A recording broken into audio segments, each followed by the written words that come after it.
Buenas tardes a todos los alumnos que componen este aula. Buenas tardes, menos a usted, Suárez, que se le ha hecho tarde, porque evidentemente tiene que abandonar el aula.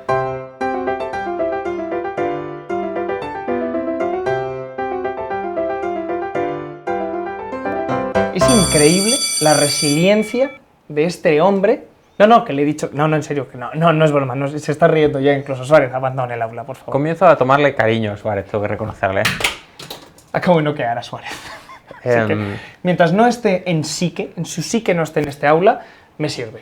Hay que reconocerle a Suárez un poco sus méritos. Cierta existencia. Yo empiezo a pensar que quizás estamos siendo un poquito duros con Suárez. Yo empiezo a pensar que le interesa la clase, porque está asistiendo siempre puntual. Sí.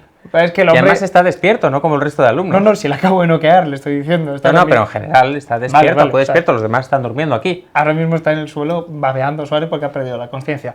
Bueno, muchachos, hoy vamos a tener una clase sobre un tema muy interesante y que, gracias a Dios, ya no es tan candente como en el pasado, pero que merece nuestra lección. Hablamos del hooliganismo. Y, doctor Olear, me gustaría empezar por hablar de qué es un hooligan, porque aquí creo que normalmente se cae en un error importante. Sí, sobre todo en países extranjeros, ¿no? Sobre todo en España suele asociarse hooligan a aficionado al fútbol un poco, ¿no? Aficionado al fútbol cafre. Sí, aficionado al fútbol cafre, mientras que el hooliganismo pues fueron un movimiento formado por bandas relativamente bien organizadas que, bueno, pues que, digamos, practicaban la violencia con mucha dureza. Exacto. O sea, el punto al que queremos llegar es que un hooligan no es un borracho inglés que viene aquí con su equipo y hace alguna tontería que sale en los telediarios. Esos son borrachos de a pie. Exacto. No deseamos a nadie que se cruce con un hooligan porque entonces se está encontrando con un criminal que lleva a cabo actividades delictivas como violencia, robos o cosas peores de forma organizada. Así que hablemos con propiedad de lo que es cada cosa. Sí, lo que es un imbécil y lo que es un hooligan. Un delincuente. Que es un delincuente. Sí. El caso es que los hooligans, digamos, este movimiento ha existido prácticamente desde siempre, desde los albores del fútbol, pero solo empieza a tomar realmente fuerza en los años 60. Posiblemente auspiciado por la situación económica, difícil situación económica en Reino Unido. Exactamente. Que empeoraría en los años 70, en los años 80, y eso fue provocando el auge del hooliganismo. Los hooligans estaban organizados en bandas, también conocidas como firms. En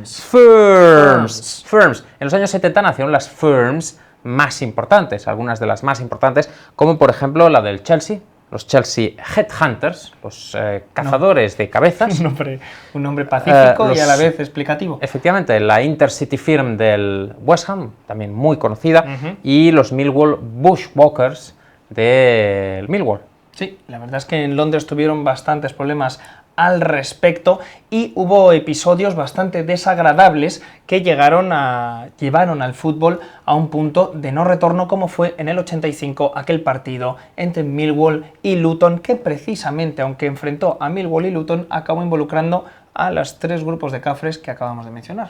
Sí, como hemos mencionado, en los años 70 se fundan esas firms, cada vez se van sumando más miembros, cada vez se organizan mejor, y en los años 80 es cuando ya explota absolutamente la violencia y el gobierno de Margaret Thatcher tiene que declararles prácticamente la guerra, como ahora veremos. El caso es que en ese partido, en marzo del 85, era un partido entre el Millwall y el Luton de Copa, aquello acabó en una batalla campal, en la que acabaron arrestados también aficionados de Chelsea y West Ham, que se habían convocado ahí básicamente pues para liarse a golpes también con los de Luton y Millwall. O sea, básicamente usted imagínese usted... Es como el parchís, pero de las hostias. Claro, o sea...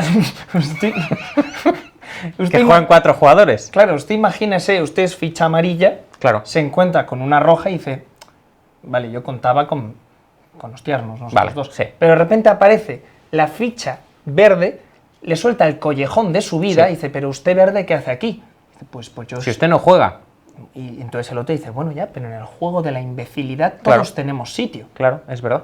Es verdad. El caso es que después de ese incidente, Margaret Thatcher, que era la primera ministra, la dama de hierro, decidió crear un gabinete de guerra contra el hooliganismo. Se consideraba que había llegado a tal extremo que prácticamente tenían que declararle la guerra al hooliganismo. Por supuesto, en ese año 85 también el hooliganismo pues, provocó uno de los momentos más tristes de la historia del fútbol, cuando en la final, antes de que se comenzara la final de la Copa de Europa en el estadio belga de Heysel entre Juventus y Liverpool, un grupo de aficionados de Liverpool saltaron el cordón policial, provocando el pánico entre algunos aficionados de la Juventus, y 39 de ellos perdieron su vida aquella noche. Fueron momentos en los que el hooliganismo campaba a sus anchas y tocó techo, hasta que el propio fútbol se fue dando cuenta de que tenía que reinventarse, y cambiaron muchas cosas con el paso de los años, porque cambió el perfil de los aficionados poco a poco, pasó de ser un deporte que estaba más relacionado con este tipo de barbarie,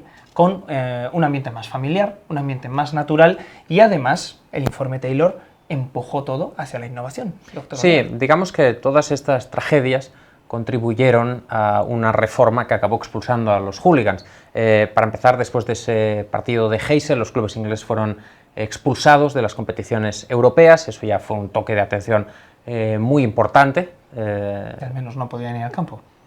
Entonces, ese fue uno. Luego, por supuesto, en el 89 sucedió la tragedia de Hillsborough, atribuida erróneamente en un principio a la acción de los hooligans. Luego conoceríamos que en realidad fue la acción más bien de la policía y de las fuerzas de seguridad y su negligencia la que provocó eso, pero la tragedia de Hillsborough provocó la creación del informe Taylor y esa serie de reformas que usted comentaba, doctor González, que entre otras cosas tenían referencia a los estadios. Luego llegaría el Mundial de Italia 90 con la buena participación inglesa. El fútbol, digamos, que fue adquiriendo otra dimensión, más familiar, como bien decía, la creación de la Premier League en el 92, y a partir de aquí, poco a poco, los hooligans. También, por supuesto, otra situación económica, otra situación de bonanza. Otra situación de bonanza, digamos que a la época de las huelgas salvajes de los años 80 y de los altercados continuos en las calles, siguió pues los 90 del Britpop, de las Spice Girls, de Trainspotting,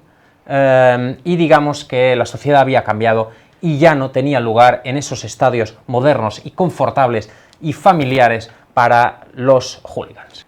¿Está usted, doctor Oleart, poniendo como elemento positivo de la evolución de una sociedad las Spice Girls? Bueno, podríamos decir que vienen bastante al caso, porque las Spice Girls pues, son las hooligans de la música. Al menos era violencia auditiva aquello. Violencia auditiva. Violencia auditiva. Efectivamente. Sí, al menos no eran racistas. Exacto. Que es... Porque tenían una chica negra. Sí, bueno, y aparte porque no tenían ningún tipo de consigna xenófoba. Digamos que solo... De hecho, digamos que sus canciones que carecían de consignas políticas en general. Decir, independientemente del color de piel, podían tener unas letras... Eran unas letras más bien... poco trabajadas. No tenía una ideología muy profunda. No había una ideología marcada ahí. Tampoco había una crítica social. No, tampoco la había. Tampoco había un cerebro. Tampoco parecía que hubiera demasiados dramas ni gusto por la música. De hecho, no había música. No había música, ¿para qué engañarnos? Muchachos, con lo que queremos terminar es con la reflexión de que el hecho de que hoy en día una persona sea muy aficionado a un equipo, que lo viva mucho, que lo acompañe, y eso alguna gente lo relacione con considerarse, por ejemplo, un hooligan. Yo soy un hooligan de este equipo.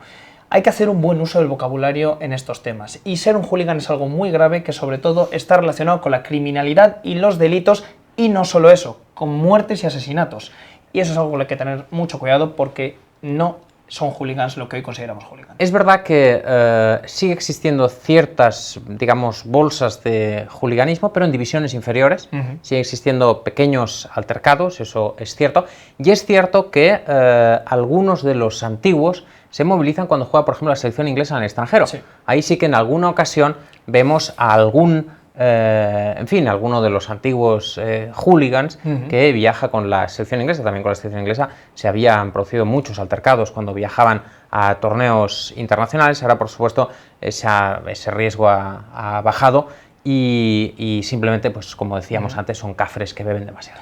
Efectivamente, el hecho de que se desmembraran muchas de esas firms no implica que haya aficionados como, por ejemplo, aquel episodio lamentable en un metro de Londres de un aficionado del Chelsea que echó a otro pasajero por el mero hecho de tener un color de piel distinto al suyo. Así que, evidentemente, no se ha erradicado esta lacra, pero sí queríamos hacer un repaso a qué es un hooligan, cómo surgieron los hooligans y cómo, entre todo el fútbol inglés, fueron consiguiendo que desaparecieran de sus estadios. Si les ha gustado la lección, ya saben, déjenos un like, que lo tienen aquí abajo, y también, por supuesto, les esperamos en comentarios para que nos comenten qué opinan sobre este tema. Si les ha gustado la lección, del mismo modo, les emplazamos a pulsar el botón de la suscripción y también a darle a la campanita.